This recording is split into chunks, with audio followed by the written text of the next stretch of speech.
We already have a nigger mayor. We don't need any more big shots. Young black entrepreneurs are just as capable of succeeding given the chance as white entrepreneurs are. But they don't have lawyers. They don't have accountants.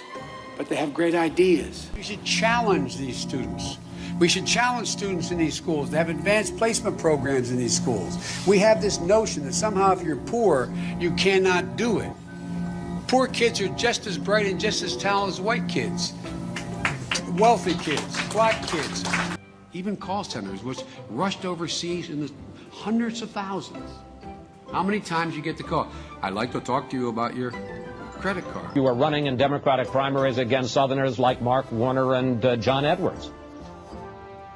Better than anybody else. And you don't know my state. My state was a slave state. My state is a border state. My state is the 8th largest black population in the country. My state is anything from a northeast liberal state. When Detroit found out they didn't have, when all the exodus, they didn't have people when the city got back on its feet who could literally turn on the street lights, run the water system.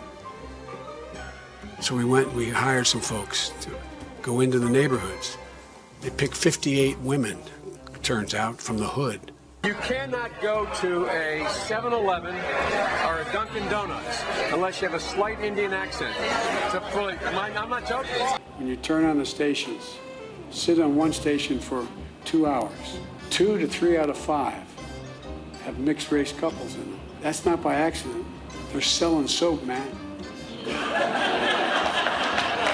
Not a joke. Remember old Pat Caddell used to say, you want to know what's happening in American culture? Watch advertising. If you have a problem figuring out whether you're for me or Trump, then you ain't black. Unlike the African-American community, with notable exceptions, the Latino community is an incredibly diverse community. Every major crime bill that's come out of this Congress has had the name Joe Biden on that bill. We do everything but hang people for jaywalking in this bill. He said in the first 100 days, he's going to let the big banks once again write their own rules. Unchain Wall Street. They're going to put you all back in chains. The blinders have been taken off. They've all of a sudden seen a hell of a lot clearer.